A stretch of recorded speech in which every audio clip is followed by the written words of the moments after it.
Leviticus 20. You shall also say to the sons of Israel, any man from the sons of Israel, or from sojourners sojourning in Israel, who gives any of his seed to Moloch, shall surely be put to death. The people of the land shall stone him with stones. I will also set my face against that man, and will cut him off from among his people, because he has given some of those who are his seed to Moloch, so as to defile my sanctuary, and to profane my holy name. If the people of the land, however, should ever turn a blind eye to that man when he gives any of those who are his seed to Moloch, so as not to put him to death, then I myself will set my face against that man and against his family, and I will cut off from among their people both him and all those who play the harlot after him, in playing the harlot after Moloch. As for the person who turns to mediums and to spiritists to play the harlot after them, I will also set my face against that person, and will cut him off from among his people. Therefore you shall set yourselves apart as holy, and be holy, for I am Yahweh your God. And you shall keep my statutes and do them. I am Yahweh who makes you holy. If there is anyone who curses his father or his mother, he shall surely be put to death. He has cursed his father or his mother. His blood guiltiness is upon him.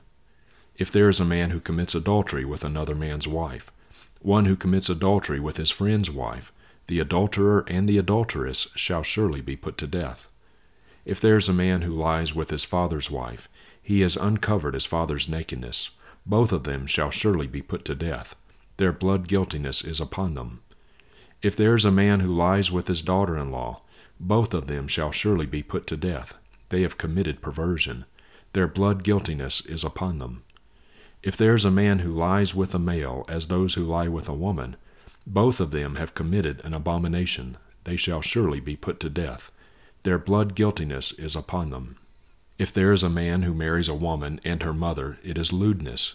Both he and they shall be burned with fire, so that there will be no lewdness in your midst. If there is a man who lies with an animal, he shall surely be put to death. You shall also kill the animal. If there is a woman who approaches any animal to mate with it, you shall kill the woman and the animal. They shall surely be put to death. Their blood guiltiness is upon them.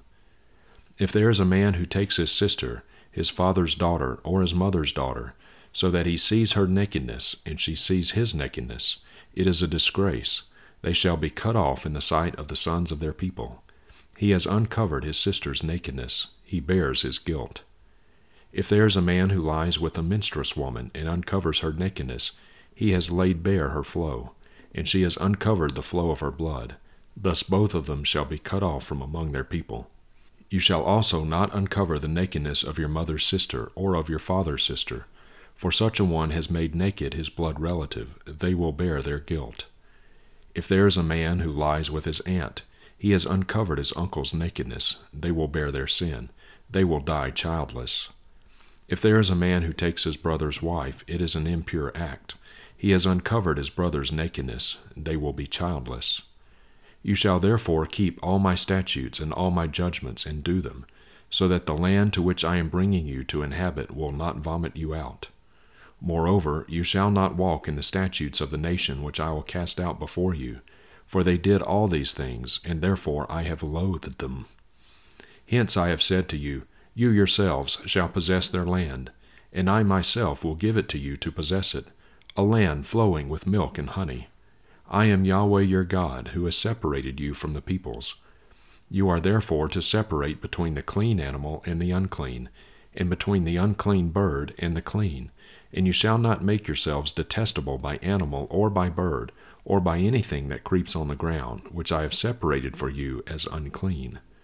Thus you shall be holy to me, for I, Yahweh, am holy, and I have separated you from the peoples to be mine. Now a man or a woman who is a medium or a spiritist shall surely be put to death. They shall be stoned with stones. Their blood guiltiness is upon them. Psalm 25, of David. Aleph.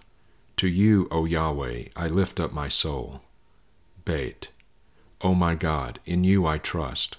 Do not let me be ashamed. Do not let my enemies exult over me. Gimel. Indeed, let none who hope in you be ashamed.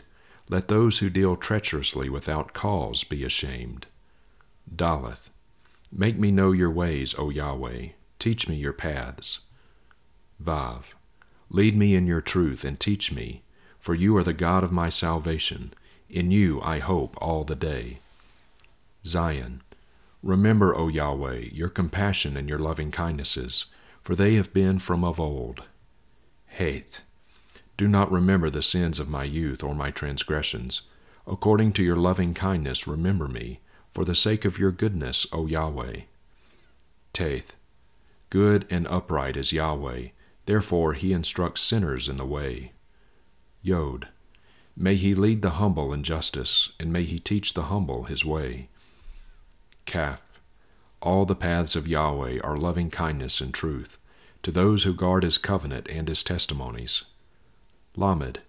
For your name's sake, O Yahweh, pardon my iniquity, for it is great. Mem.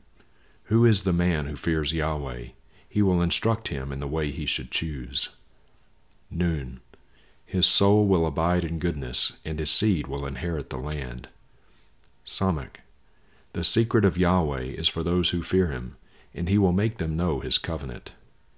Ayin. My eyes are continually toward Yahweh, for he will bring my feet out of the net. Pei. Turn to me and be gracious to me, for I am alone and afflicted. Tzadeh. The troubles of my heart are enlarged. Bring me out of my distresses. Resh. See my affliction and my trouble, and forgive all my sins. Resh. See my enemies, for they are many, and they hate me with violent hatred. Shin. Keep my soul and deliver me. Do not let me be ashamed, for I take refuge in you. Tav. Let integrity and uprightness guard me, for I hope in you. Redeem Israel, O God, out of all his troubles. Ecclesiastes 3. There is an appointed time for everything, and there is a time for every matter under heaven, a time to give birth and a time to die, a time to plant and a time to uproot what is planted, a time to kill and a time to heal, a time to tear down and a time to build up, a time to weep and a time to laugh, a time to mourn and a time to dance, a time to throw stones and a time to gather stones, a time to embrace and a time to shun embracing, a time to search and a time to lose, a time to keep and a time to throw away, a time to tear apart and a time to sew together, a time to be silent and a time to speak, a time to love and a time to hate, a time for war and a time for peace. What advantage is there to the worker from that in which he labors? I have seen the endeavor which God has given the sons of men with which to occupy themselves. He has made everything beautiful in its time. He has also set eternity in their heart, yet so that man will not find out the work which God has done from the beginning even to the end. I know that there is nothing better for them than to be glad and to do good in one's lifetime. Moreover, that every man who eats and drinks and sees good in all his labor, it is the gift of God. I know that everything God does will be forever. There is nothing to add to it, and there is nothing to take from it. God has so worked that men should fear him. That which is has been already, and that which will be has already been, yet God seeks what is pursued. Furthermore, I have seen under the sun that in the place of justice there is wickedness, and in the place of unrighteousness there is wickedness. I said in my heart, God will judge both the righteous man and the wicked man, for a time for every matter and for every work is there. I said in my heart concerning the sons of men, God is testing them in order for them to see that they are but beasts. For the fate of the sons of men and the fate of beasts is the same fate for each of them. As one dies, so dies the other, and they all have the same breath. So there is no advantage for man over beast, for all is vanity. All go to the same place. All came from the dust, and all return to the dust. Who knows that the breath of man ascends upward, and the breath of the beast descends downward to the earth? I have seen that nothing is better than that man should be glad in his works, for that is his portion. For who will bring him to see what will occur after him? 1 Timothy 5. Do not sharply rebuke an older man, but rather plead with him as a father, to the younger men as brothers, the older women as mothers, and the younger women as sisters, in all purity. Honor widows who are widows indeed. But if any widow has children or grandchildren, they must first learn to practice piety in regard to their own family, and to make some return to their parents, for this is acceptable in the sight of God. Now she who is a widow indeed, and who has been left alone, has fixed her hope on God, and continues in petitions and prayers night and day. But she who lives in self-indulgence is dead even while she lives. And command these things as well, so that they may be above reproach. But if anyone does not provide for his own, and especially for those of his household, he has denied the faith and is worse than an unbeliever. A widow is to be put on the list only if she is not less than 60 years old, having been the wife of one man, having a reputation for good works, if she has brought up children, if she has shown hospitality to strangers, if she has washed the saints' feet, if she has assisted those in affliction, if she has devoted herself to every good work. But refuse to put younger widows on the list, for when they feel sensual desires in disregard of Christ, they want to get married, thus incurring condemnation, because they have set aside their previous pledge. And at the same time they also learn to be idle, as they go around from house to house, and not merely idle, but also gossips and busybodies, talking about things not proper to mention. Therefore I want younger widows to get married, bear children, keep house, and give the enemy no opportunity for reviling, for some have already turned aside after Satan. If any believing woman has widows, she must assist them, and the church must not be burdened, so that it may assist those who are widows indeed. The elders who lead well are to be considered worthy of double honor, especially those who labor at preaching the word and teaching. For the Scripture says, "You shall not muzzle the ox while it is threshing," and the laborer is worthy of his wages. Do not receive an accusation against an elder except on the basis of 2 or 3 witnesses.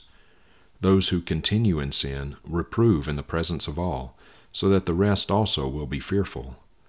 I solemnly charge you in the presence of God and of Christ Jesus and of his elect angels, to observe these instructions without bias, doing nothing in partiality.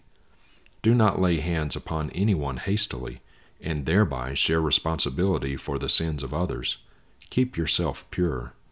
No longer drink water only, but use a little wine for the sake of your stomach and your frequent ailments. The sins of some men are quite evident, going before them to judgment. For others, their sins follow after. So also good works are quite evident, and those which are otherwise cannot be concealed.